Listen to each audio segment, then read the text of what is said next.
Hi, Nandan and Fathima. Thank you for joining me for the We Are All Translators WAAT Session. Thank you for inviting us, Jenny. And first of all, I know it's late, but belated congratulations on winning the JCB for this novel that we're going to be talking about, Delhi, a Soliloquy by, I want to make sure I pronounce the name right, Mukundan, right? Yes. Mukundan. We call him Mukundan. You call him what, sorry? Mukundan. We call him Mukundan, which is like Mukundan Bhaiya. Oh, yeah. Good. Okay, cool. Well, you know, as I say in my intro, this is an unusual translation in the sense that we don't hear a lot about collaborated translations in the literary translation world in India. They're rare. And it's even more rare for one of these books to actually then go on and win a big award. So I want to start out first, before we even get to that, with talking about, and I ask every translator this, which is your origin story. How did you get into translation? Because a lot of us don't, you know, grow up thinking, oh, I'm going to be a translator when I grow up, right? So whichever one of you wants to take that question. I'll go first. Let Fatima go first, then I'll go. I got into translate maybe because I lived with translations. We in Kerala, translation is a big thing. Even now, if you look at the number of books which are being published, translations would definitely be a major contingent. So our political, literary, cultural, every if you look at the public sphere in general, it has been decided by translation. And in fact, one of a very popular and important writer called N.S. Madhavan once quipped that Marquez, the most popular Malayali writer, is Marquez. So we've lived with foreign writers and migrant texts. So, and in fact, when I was young, because you know how it was earlier, we didn't have too many avenues for entertainment.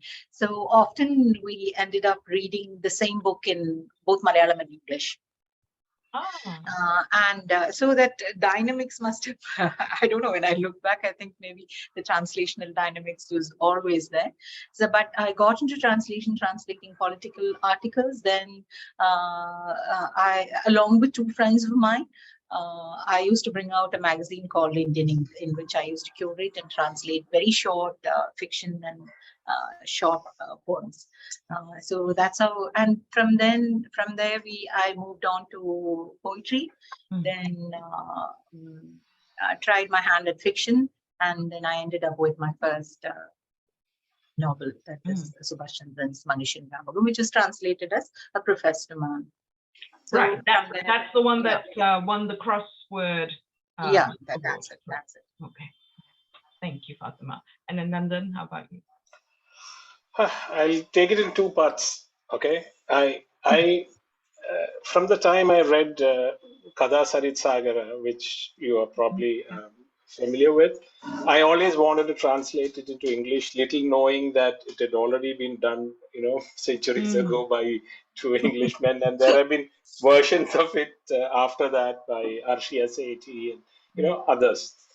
So I did a bit of translation without any, just like that, and and then it got nowhere.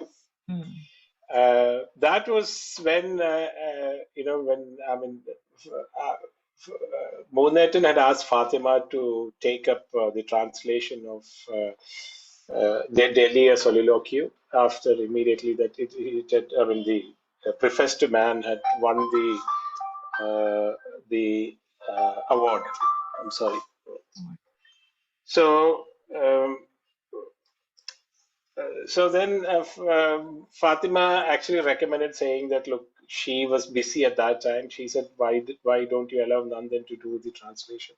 But he said, no, I would like you to be there. So you would this thing. So we decided to do it jointly. So how it was done was that, I agreed that I'll do the first draft as the junior of the team, and then Fatima do the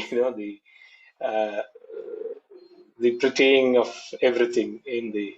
So that is how we work together. And since earlier also there has been certain places where we had this thing, both of us were aware of our style of it. Kind of coincided in as much as that, there were hardly any differences of opinion. Look, no, this should read this way or this should read that way. So there wasn't any conflict at all any place. Okay. I mean, certain lines she would think it is better to read this way. She would do it. I'll say okay. Some things I'll say no, let us maintain it that way. She'll say okay. So that's how. So we went ahead with Delhi as Soliloquy. So for you, it was your first book then, Nandan? Your first translation? In publication?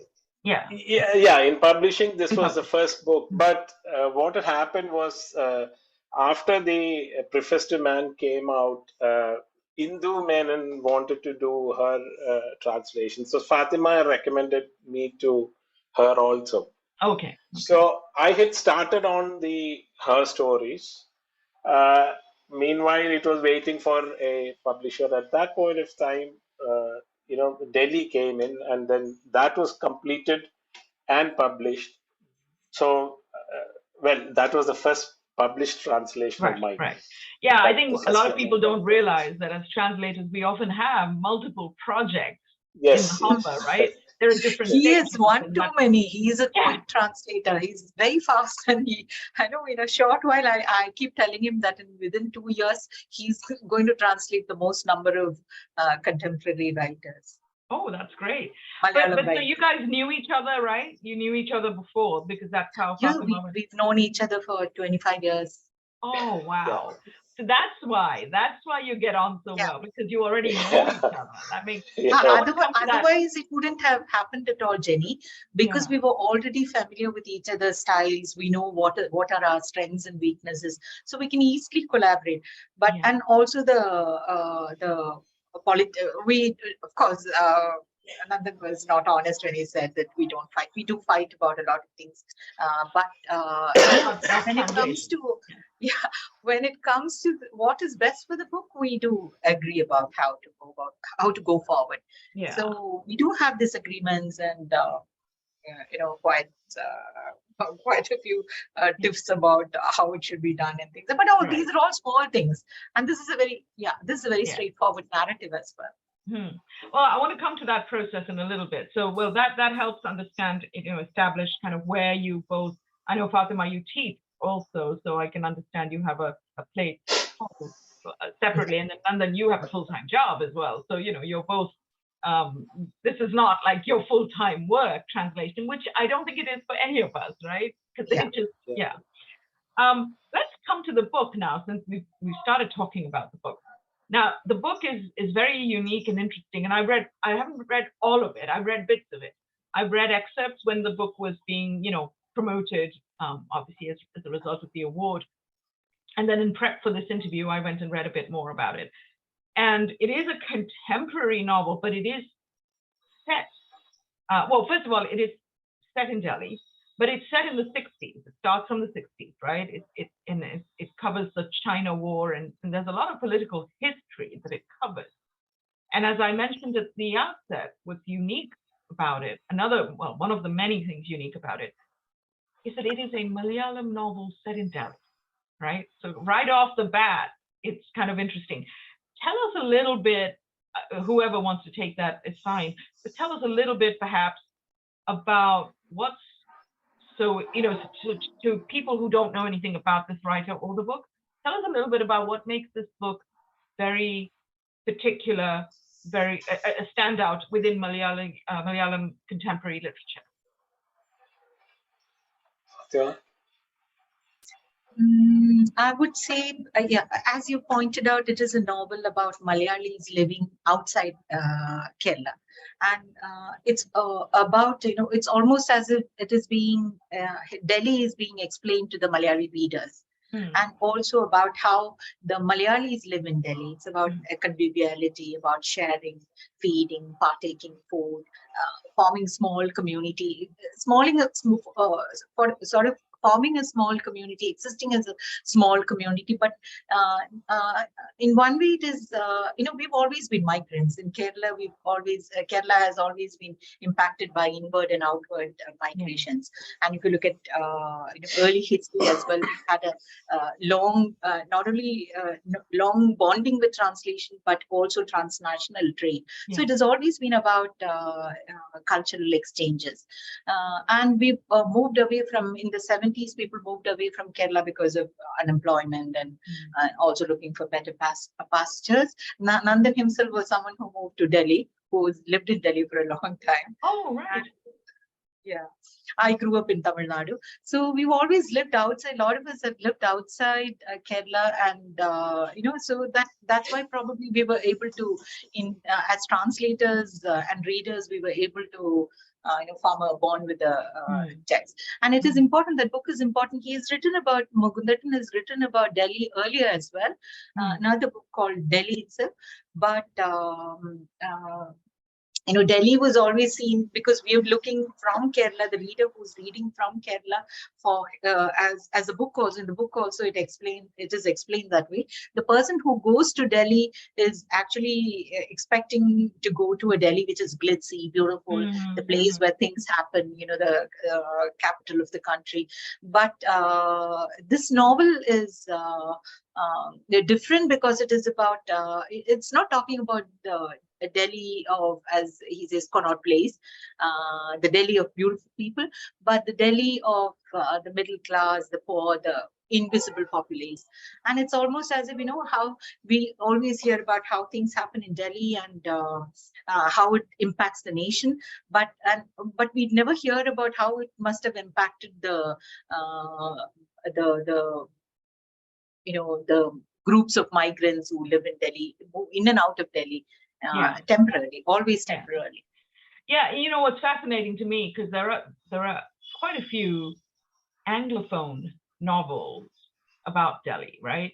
In fact, this year, one of the biggest novels, buzziest novels this year, Age of Vice by Dipti Kapoor, is a Delhi novel, right? And it does have some migrant communities, but they are mostly from the north. UP say, they come from there. You don't often read, I'm sure the books are being written in other languages, but you don't read about these other communities, migrant communities. And Delhi has a lot of them. So that to me is fascinating in itself, that we don't read about those in the Anglophone world, but you have to look to the translated works to find those nuggets, those kinds of unique novels. Talk a little bit about the title, if one of you could mention, what is the original Malayalam title? And is this a literal translation of the title, or is it a different? No, it's not a literal translation. I mean, Delhi Gadharal would mean Delhi ballads, So that Westland, the publisher, didn't find it to be a very marketable title. So we were asked to submit alternate titles for the book. So this was one of them, suggested Delhi as Soliloquy, basically because the main character, the narrator of the book, he holds a lot of conversations with himself, in monologues and soliloquy. So that way, this title fitted the book, and their sales and marketing also found this to be the most apt title for the book, and that was how it was chosen from a number of alternates, which alternatives we had provided. Yeah, I was wondering about that. I always wonder, because sometimes the decision to change the title is, the translators. More often than not, It is the publisher. So it's interesting to know.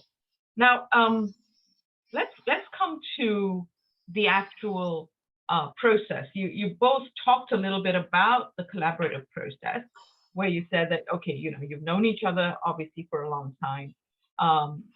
The writer approached Fathima, and then Fathima, you said, okay, let's bring Nandan on board. And so that's how the process started. Nandan, you mentioned that, okay, you did the first kind of the first draft. And that's one approach. I think that's an interesting approach where one translator does a whole complete draft, because I was expecting that you would have, maybe there was some dividing of the work and you had to go back and forth, but I think it's easier perhaps. I don't know. Tell me. Yeah, that's always talk about that. Yeah, that's always difficult if, because he'll have to, if he finds my draft, he'll have to completely, revise it quite a lot, and vice versa. And Nandan is generally a person who's very careful, and I like to layer my work. Nandan is a person who does it at one go. So I like to work on it, and I worked along with, for the second draft, I worked along with Mukundan. So Nandan did the first draft, the entire draft. Right. I want to come to that also, how the author comes in, because really it's a collaboration between the two of you and the author, really, if you think about it. When you have a living author, the collaborative process happens all that way. But I want to talk about, so when you did the first draft, because I work on my own, right? But when I'm doing my first draft, a lot of times I'm almost, because you're doing that close reading, I'm almost as if reading it for the first time very closely. And what I find I have to do, especially I do a lot of classic Gujarati because so much is not being translated. So I have to create what I call my standard work, where, okay, this is kind of these are the ways I'm going to translate. So I have the consistency in the voice and in some of the words, because sometimes the word can mean multiple things. What are some things that we may not know? I'm not a Malayalam translator, so what are some things that you had to do with that first draft, Nandan, that perhaps would be because of Malayalam being the language that it is, you had to do those things with the first draft? If one or two examples. Yeah. See, when I do the translation, I consider two let's say two kinds of authors. One who's very familiar with English, one who's not so familiar with English. Okay, so luckily for us, in case of Mukundan, he is read widely in English. He knows the language well, so he didn't have much. He didn't ask for any changes in effect. I mean, a few words he picked up and said, "Nandan, would this be difficult for a common person to understand?"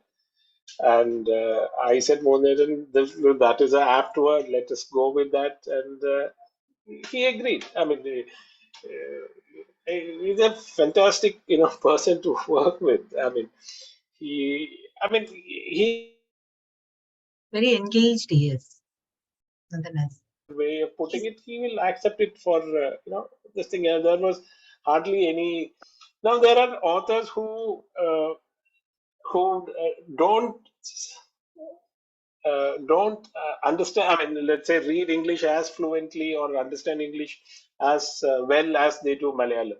So cases.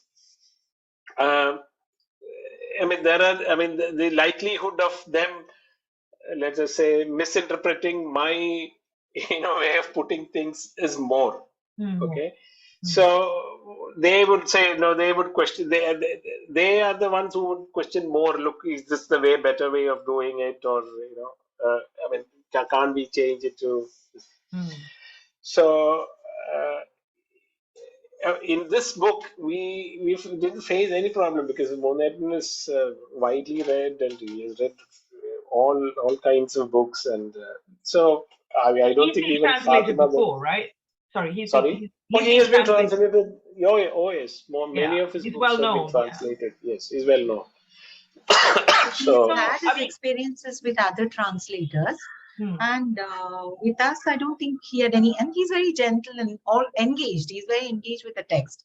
So that was very important for us. And also, I think he respected us as translators as well when the process was going on. Well, and that's a rare, first of all, not everybody has access, right, to the original author. And then if they do, the original author is not always as engaged. So I think you're right. That's certainly very helpful.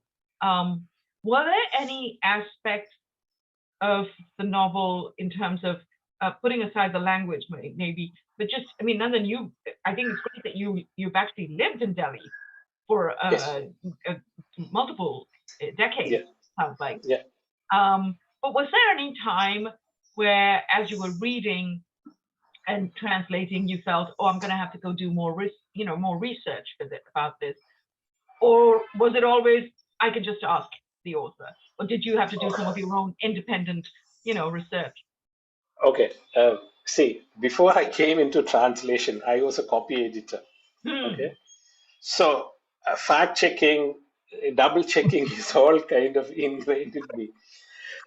So I didn't know that about you. That's great. Yeah. So that way, I mean, there were a few places where Mukundan had written the name incorrectly, because there are references to historical, events like the Indo-Pak War, the pilot, and all that.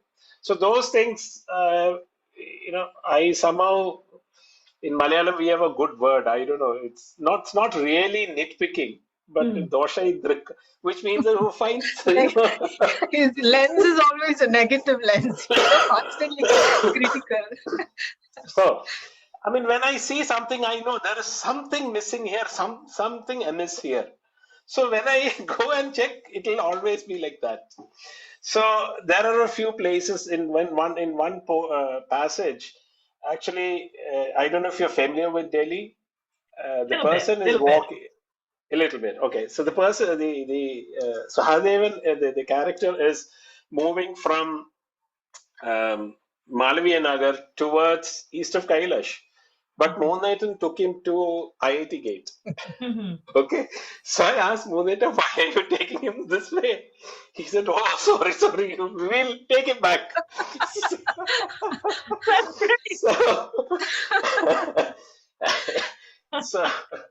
Well, that's great. That's I mean, your own.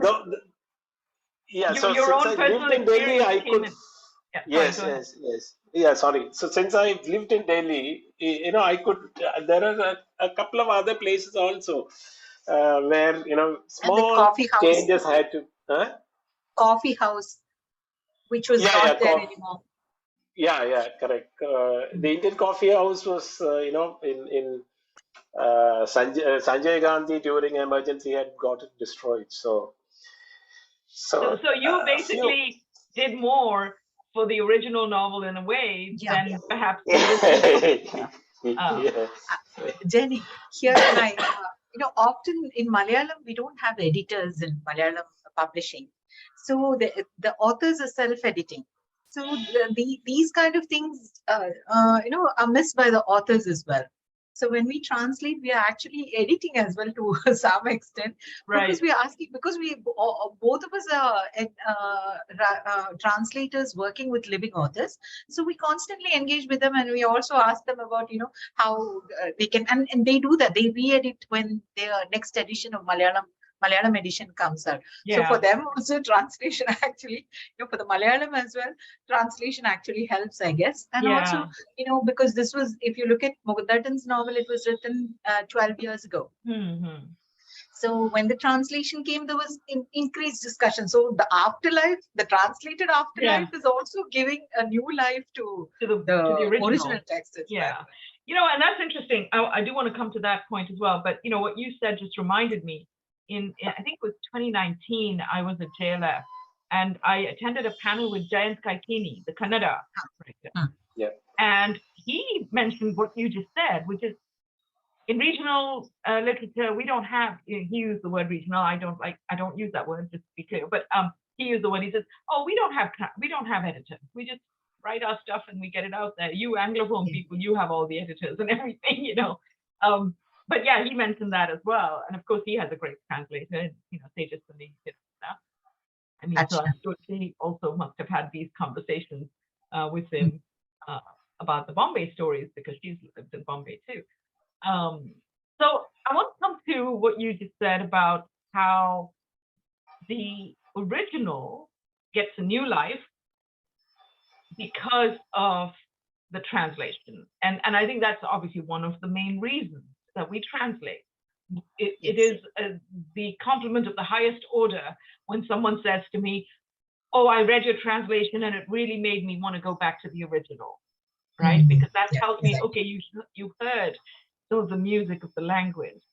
Something about the translation reminded you about the richness of that language and literature, and you wanted to go. So talking about, and we're going to do a pause in about 5 minutes, but talk to me in the next 5 minutes about the reception to the translation among the Malayalam reading population, and then vice versa, how that changed, taking bilingual readers perhaps who can read in English, but then went to the Malayalam. What was some of the feedback that you got to the book in that sense? Can I take the question? Okay. Now we are now talking not about this particular book, but let's talk about translations. So there was another book which I had done. The autobiography of Professor Joseph. Who the 1,000 Cuts. So when that book came out, and there were TV interviews and stuff like that, the publisher said, "Look, this is helping our sales more than it is helping the English." That's amazing. Yeah. Even for Delhi, I heard. I see. Okay. Yeah, and that's what happened, like with the Booker winner, the Gitanjali Street novel as well. Yeah. Right. Within 3 days, they sold out like a gazillion copies. Yeah. For us, the JCB was a game changer. Yeah. All right. Yeah, Fathima. So you were saying something about how the sales of the Malayalam book, the original, were improved once the translation came out. You're on mute. I think you're on mute. Yeah, when a translation comes out, obviously there are interviews, there are a lot of discussion, reviews coming up. So those who have not read and those who have read it long ago, that particular book, that the source text, would like to go back to it. There is an increased interest in the source text. So that way, one can always say that to justify translation as well, to validate translators as well. One can easily say that every translation gives a new birth to the source text. No doubt about it. Right. And I think with this one, then going on to win a prize, that obviously added even more visibility, because then there were more interviews with the author in English. Because I mean, obviously I did not read the original Malayalam interviews. I was reading the interviews with you guys and with the author in English. So I want to come back to the collaborative process that you both had. And for someone watching this, who may be contemplating, maybe thinking about collaborating on a translation with a peer, what are some do's and don'ts that you've learned through your own experience in terms of how to manage the process? But again, I know it's different in your case because you've known each other for so long, but still, having been through this process, what are some do's and don'ts you would advise to somebody else who might be thinking about it? I think, one thing is, normalization of the prose, because when two people are, obviously nobody's style is going to be exactly the same. I mean, everybody will have a partiality towards certain, idioms, so that, both have to agree to, somebody should take the lead. I mean, you can't have two equal powers kind of, sitting on a collaborative translation. So one of them has to agree, okay, he or she takes the lead, and then where there is, let us say, a bit of controversy, whose decision prevails. I think that is something which collaborative, translators should first decide before taking on a project. The other is, if at least if they are not familiar with with previous collaborations, and that way that familiarity is not there, at least read the other, each other's translations to know how, the other person translates. That is important to know. So these are the two things that comes to my mind in case of collaborative. Fatima may have her own. Yeah, I think it's because we know each other at works. Even if we fight, even if we have disagreements when we meet, we think in terms of, hey, you know me for so many years, man, and how can you fight? Of course we fight. Yeah. And egos, of course, egos do work. But then I think we've also had a wonderful editor, who will overrule all our differences, and she'll make the final decision. She's a very experienced and skilled and very absolutely engaged editor. So that we'll be very lucky to have Kartika with us. So, but for Kartika, maybe we would have fought and parted. So she makes the final decisions, and so that's good for the collaborative. If not for an editor, collaboration will never work. So this is Kartika VK, who is the publisher at Western. So she was directly editing this particular book? Yes. Oh, okay. Because she doesn't do all her books. I mean, so this one she was particularly involved in, and that makes sense. But it's an important book, and yeah, that makes sense. Okay. Yeah. Now let me ask you. Sorry. Since we were talking about differences of opinions, both Fatima and Mukundan were of the view that the book is slightly, big. We should prune it a little bit. I, from the beginning, was against it. I said, look, the book is a whole work. I mean, you see it as a whole work. You don't, abridge it or, bowdlerize it. So I had Kartika on my side. Kartika said, okay, we don't, take anything away. Everything stays in. Because there are a few sensitive, in today's politics, sensitive parts in this thing, which even Mukundan was cherry that should we go ahead with this. But she was very categorical. No, everything stays in. We don't take anything out of it. Well, this is one point. We differed on. Fatima thought it is too big. I thought a lot of sections about the Malayaliness and the conviviality, it went on and on. So both of us felt that before we began the process, we felt that we could cut down on that. But I didn't know about this one. I think Mukundan would have shared about the political issue with Nandan, not with me. Because it was written 10 years ago. So things have changed 10, 12 years ago. So things have changed drastically in India in many ways.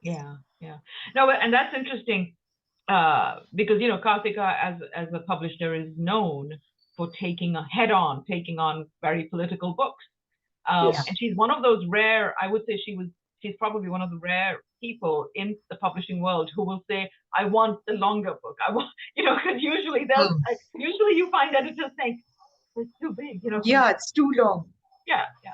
And always, as you know, the translation is always longer than the original just because of the way the English language works. So I love to hear when an editor says, nope, we're keeping the whole book. That's great. And it's true to her character and nature from what I've heard. I've never worked with her. You should try next time, Jenny. She is a fantastic editor. Oh, I'm sure. Yeah. I mean, everything. I have yet to hear one bad thing about her.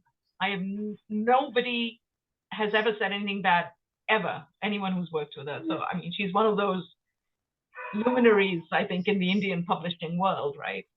So I want to talk about, coming back to, let's talk a little bit about the award, because if you've read any of my newsletters, I'm a little bit ambiguous about literary awards in general. But when it comes to translations, I know it means a lot.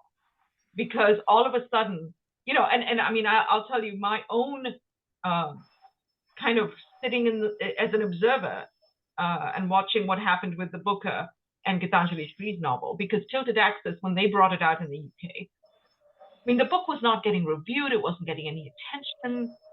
I ran an excerpt of reading from both Gitanjali and Daisy. They both, one read in Hindi and one read in the English. And I ran that in like November 21, I think. and at that time there was no, nothing about the book. But the minute the booker happened, oh, everything opened up. And I think to some extent the JCB is our Indian version of the booker, right? It's a big award. What do you feel? Do you feel anything changed for the book in terms of how it was being then read and received once the award happened? Did that make a difference? Obviously, it will make a difference because all the fence-sitters, not deciding whether to, buy this, I mean, that accolade, that recognition definitely helps because then people know here is a good book, better people than us have rated it as a good book. And so obviously the interest is much more. And luckily for us, I mean, it's definitely not the first translation to win the Booker Award. Sorry, the JCB Award, but definitely it has brought more attention to the, for one thing, the quality of translation which is coming out, in the recent years, English translations, and that there are good stories coming out of your Bethnwar regional language, So that definitely, I mean, I don't think it would have found as much readership as it has after, if it had not won this award. Yeah, I mean, to me, I definitely think awards do a lot for visibility, and that's why I think they're important. I also think that to some extent or other, and that's a different topic for another time, the actual process, the juries, there could be improvements made, I guess. Yeah, obviously, I mean, obviously we would, I mean, it's not that every time the best wins. Okay. Let's put it that way. But regardless, it brings attention to translations, and I think I'm happy enough with that. My only thing right now with the JCB is I wish they would drop that condition, but the Booker has it too, which is with translations, they need the original author to also be living. Well, guess what? There are certain that is an eligibility criteria. Oh, I didn't know that. They won't take books unless the original author is still alive. Oh, I didn't know that. We didn't know that too. We were lucky enough. Yeah, Booker does that, JCB does that, and it's unfortunate because there are languages which have not had translations, and there are these treasures sitting there, Correct. In your case, you revived Dhumketu. Well, and I did it knowing that it wouldn't qualify for any awards. I knew it. I knew it up front. My next translation is Meghani. He is also dead, unfortunately. And he died. Awards will have to wait. Yeah, but to me that's a very significant work. It's Gujarati folklore, and he did what the Grimm brothers did. They went around and gathered these oral traditions before we lost them, and so these are treasures. Anyway, well, we're not talking about me. So, all right, Jenny, this is one of my nightmares that kind of having to translate a dead author, because I always think, how will I check a point? If I am stuck somewhere, how do I check? Yeah. So you are very brave taking on all these. Yeah, it is tough. I mean, there are, especially when they're using colloquial Gujarati dialects that we don't speak. We haven't spoken in 100 years, right? And so I have to go hunting in obscure dictionaries. And I have to go find people who can tell me, because my mother's no longer here, otherwise she would have been. But what I do is, I'll keep that word. I mean, we'll talk about my approach later, but I do find it sends me on these amazing hunts where I learn things about my own culture that I didn't know. And so that's satisfying enough to me. So yeah, but it is tough. And I think what I've done, at least with the Dhumketu thing, I was upfront about things that I was like, okay, this was something I could not verify. But I did go and hunt. I went and read his memoirs. I went and read all his literary criticism essays. I mean, it I educated myself on the whole evolution of the modern Gujarati short story, my whole introduction. I had to. My whole introduction in Dhumketu is about the evolution of the Gujarati modern short story and where Dhumketu. And now with Meghani, I'm going to do something similar with folklore, Gujarati folklore, and the history of how that tradition evolved and what it means to us. So for me, it's almost like getting a PhD, in those. Each book should fetch you a PhD. Yeah, really, I feel like I now have a PhD in the modern Gujarati short story. I'm going to get one in Gujarati folklore, anyway. Well, let's, on that note, let me come to two things. One is I want to ask you guys about books that you would recommend, two kinds of books. First of all, I would love to know if someone has read Delhi and feels like they need to read more Malayalam authors, who should they turn to besides Mukundan? Who else would you recommend? As you look at the landscape, it could be classic, could be contemporary, doesn't matter, but who are your favorites in the language that you turn to from time to time? Who would you recommend? I will not take this question for two reasons. I am not a student of the language. I never majored in English, and nor was Malayalam my second language. I study Hindi. Okay, so I'll leave the field entirely to Fathima. No, but even if just someone you enjoy reading, if you were to go reading, like not MT, you like MT, right? Yeah, I do. Yes, yeah, I do like MT Vasudevan Nair. I mean that was one of my dreams that I do because most of his books have been translated. I want to do a kind of retrospective, because some of the translations I read, and Fatima will tell you about that. One of the reasons I decided that I should try my hand at it is I found some of these translations pretty, appalling. I'm sorry to be judgmental, but that's one of the reasons. With classics, there's always, we hear about retranslations that with every generation we need. Yes. There's a case to be made. I was reading about even Odyssey and either being retranslated from Greek into this. So coming back to the authors, MT is definitely one of the authors I would recommend. Okay. I have not read as much as Fatima has read, so let me be very frank about it. No, but if you have your favorites, I have not read all of Gujarati literature either, but I have favorites. You do. Okay. So, Fatima, who would be your? I don't know about favorites, but definitely I would recommend what is available in translation. Bashir is available in translation. MT, quite a few, as Nandan said, quite a few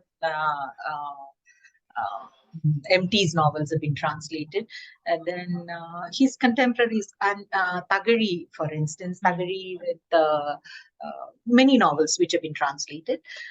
Then we do have, I'm only talking in terms of what is available in translation. Otherwise, there's no point in doing this. Right. Then when you look at contemporary, O.V. Vijayan. Yes, I recommended his Kasak. Yeah. The translation, the Malayalam version, Malayalam is translation is very different from the, there are quite a few divergences from his original, and because there was a time gap as well, and he did it after, his ideological understanding, his worldview must have changed, and he waited for many years to retranslate it, but to self-translate it. So it's got the problems typical of self-translations, because it would be a new book when it is translated by the author. So it's almost like it's rewritten. Yeah, like Intisar Hussain did with her novel. So yeah. It's sort of a rewriting. Is the one that I've read.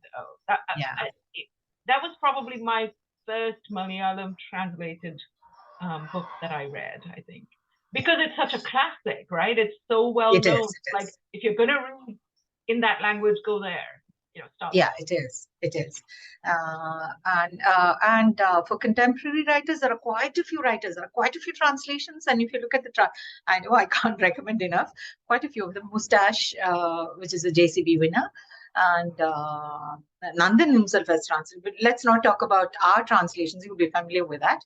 So we have Sarah Joseph. Then we have quite a few of them. Contemporary, if you look at contemporary Malayalam scene, you just type out, you have so many recommendations. Most of the translations are good. And there are so many translations. That's the good. So many translators as well. This language, you have so many translations available. Yeah, a new crop of very sensitive, very committed translators are coming up, and I'm sure more are in the offing. So the translation scene, when we came in, translation was not, it wasn't good enough. It was always in a seen as a subordinate to the translators, agency, subjectivity. All that is was not so important. But I think now with people translating, and those are all people with day jobs. So that makes a difference, I guess. And people are also talking about, the role, and Jenny Croft has opened it up. Yeah. So when it has moved from the translators are very much present on the cover pages, no longer relegated to the smallest font. And there is quite a bit of recognition. And I think good translators are always in demand, right, Nandan? Yeah. I agree. I think now it's getting to a point based, like in your case with Delhi, the author asked specifically, right, for Fathima for you, and then you brought Nandan on board. So I think authors are beginning to have a say also in languages that are getting translated more, or that have always been translated. I think with languages like Gujarati, for example, there isn't that much yet because there aren't that many translators yet. But hopefully that will change. So let me ask you, and this doesn't have to do with Malayalam book recommendations, but just in general, and they could be translated work from anywhere that you may have read recently or have enjoyed some time ago. But if there's one or two recommendations that you could share that you really enjoyed as a translated work, that would be. Can I? Yeah, please. Because where do I read? A whole host of them, Pamuk, Murakami, those are all favorites. And of course, people keep going back to Marquez. And in Kerala, if you look at the Russian writers, I think it's an ongoing. It has been there right from maybe the 70s, 60s, 70s, and it just goes on. And for historical reasons as well, we've had a long connection with Latin American literature and also Russian. So Dostoevsky, we have so many novels related to Dostoevsky, Dostoevsky's life and his novels, reworkings on other novels and about Anna. So there are quite a few, but Murakami definitely is a favorite for me personally. And then what about you? What translated works besides Malayalam do you enjoy? I hardly get time to read because my day job is so taxing, and it's 12-13 hours a day, and then I have to sit for my translation. So I hardly get. The last book I read was Gregory Rabas's book on translation, and after that she is. But that's a good recommendation too. It doesn't have to be. Gregory Rabas's book on translation is a terrific recommendation. Right? It is. I always love to remind people of that book, and of Gregory Rabasa himself. And in terms of just the translators that are larger than life, he's one of them, right? And I liked it particularly because he kind of validated my way of translation. You see, he says, I don't read a book and translate. I translate as I read. So, when first Fatima and I discussed, I said, this is how I'd like to do it. She said, how can you do without reading a book? Okay. But But I in said, my first book, I did that way. I didn't read the entire text initially. I got so enamored with, translating a sentence which would run into 10 lines and complicated with complicated clauses. So that was a sort of a challenge, a linguistic challenge, and a sort of a cultural. You have to effect that cultural transfer. Only later did I read it because it was being serialized in a popular magazine in Kerala. So I was outside then. I was in Sharjah, so I never read it continuously. I read only in bits and pieces whenever I came home, and my mother would set aside that book and the magazines, and I would pull out from the stack and read. But sometimes you wander into a translation. Sometimes you read the book and you fall in love with the book. And for me, each one does it in a different manner. For me, it is about when I read some books, I'm automatically translating into English. So the English version, version is already there when you're reading. So it's easier that way. So I know that it is amenable to translation. Certain works I can't touch. Maybe others can. I can't. Yeah, I've gone back and forth with both. Like with short stories, I do find I have to read them all because I want to decide which ones to pick, because you're trying to pick, right? Yeah. So with that, but with a novel, like I am doing a novel right now as well, and you're right. I actually listen to the audiobook version in Gujarati because there is one, which is rare. And so I thought, that I should listen to it. It was amazing because they picked an actor to do it. And it was just beautiful listening to it. It was like, going to theater and watching a play, So I listened to the audiobook, but I haven't read the whole book. I'm reading as I translate, like you said. And I think it's because it is a close form of reading, like, right? So you're discovering it as you go along, and that keeps it fresh and interesting. But I want to come back to one last question about the collaboration, and then I want to jump to what's next and then get a reading. But what's interesting to me about a novel versus short stories, because I think with short stories, if there was a collaboration, you could divide up the stories, right? They're different stories. With a novel, you mentioned how the protagonist of this novel, and I forget his name, it starts with an S, remind me. Sahadevan. Yeah. So Sahadevan, and the excerpts I read, this is what happened. I read about him, having these soliloquies. He's, walking around the city or whatever, and these long monologues, inner monologues, right? There is a certain voice that a character like that is given by the author.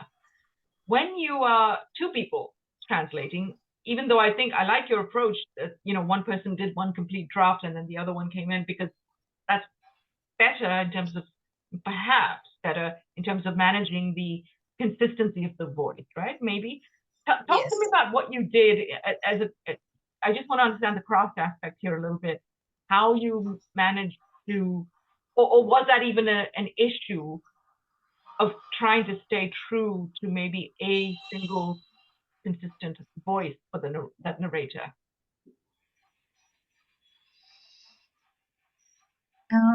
Shall I take it?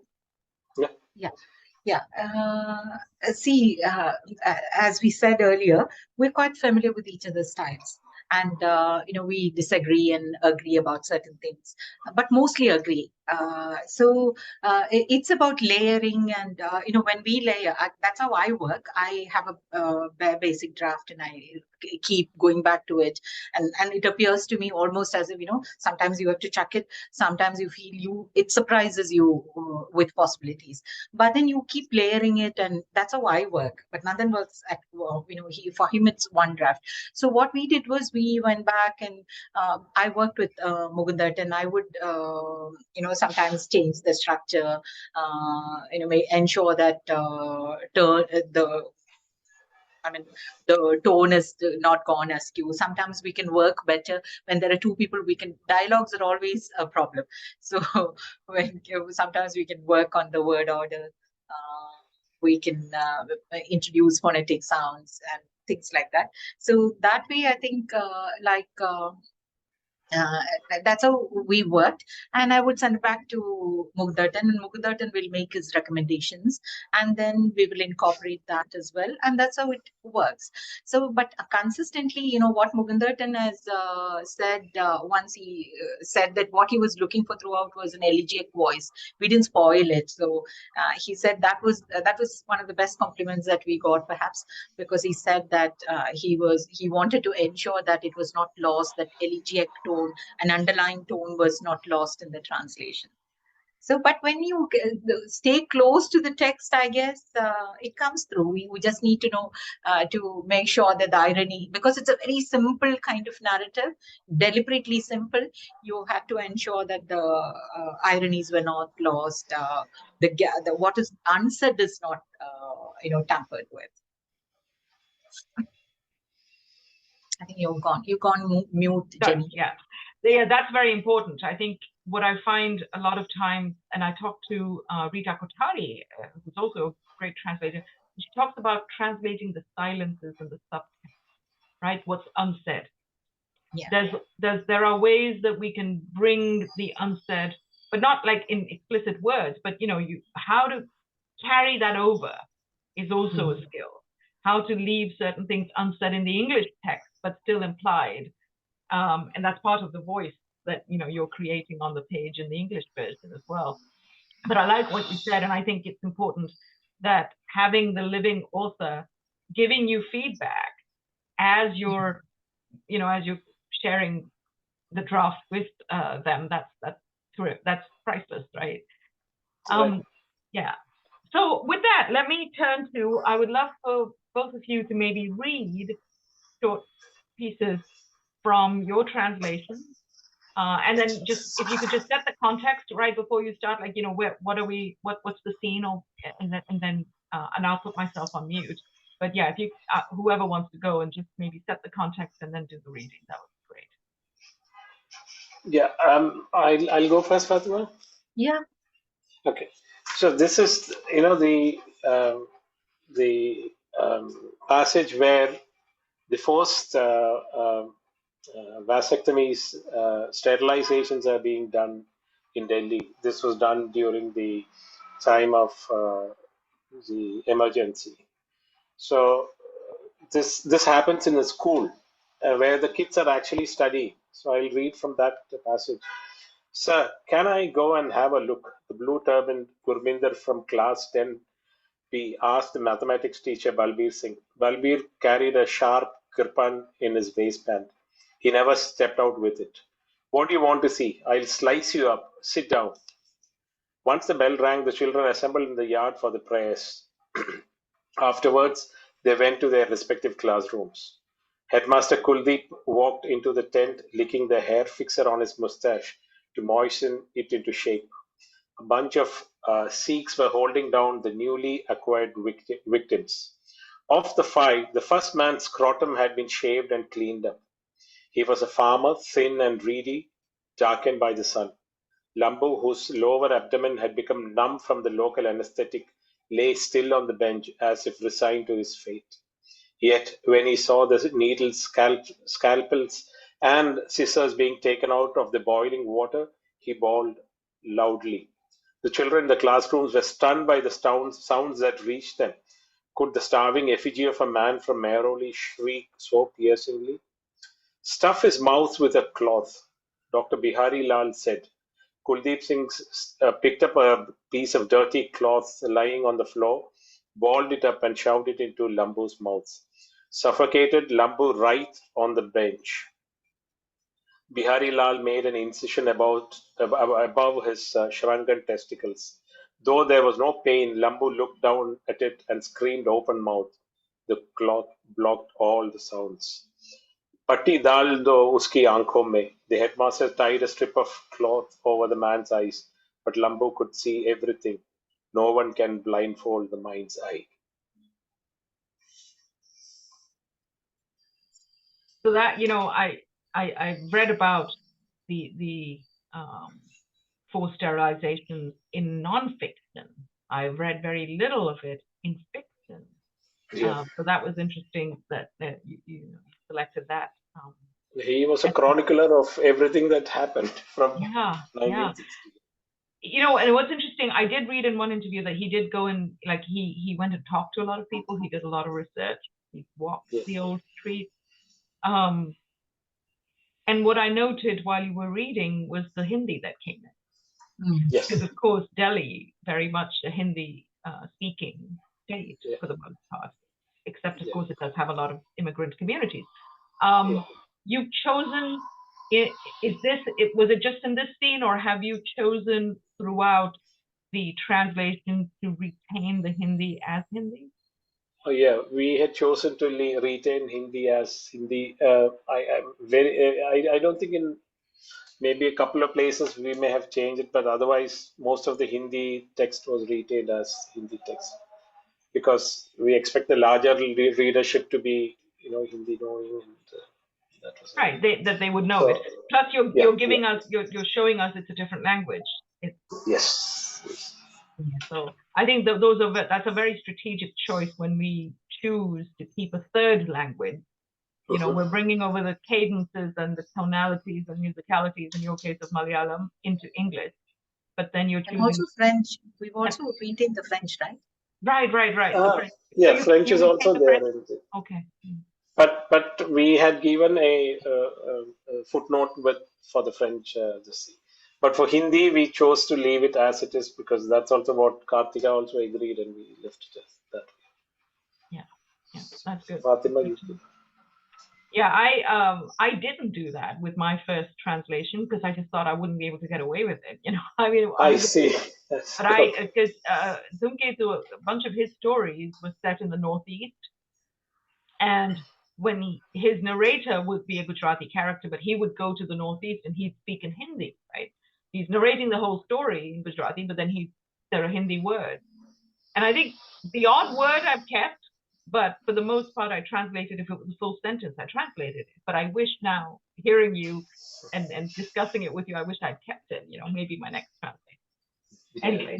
We did change in the last edition as well because we had actually for Mukundan, we had used dhoti.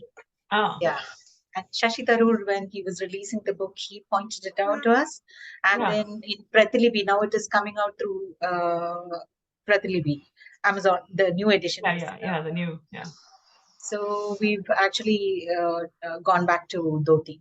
Though we've gone to Mukundan instead of. Yeah. Now that I want to say I was very clear on when I was doing my translation from Gujarati to English, similar to like Mukundan and dhoti, similar to that. Like, I would not Hindify.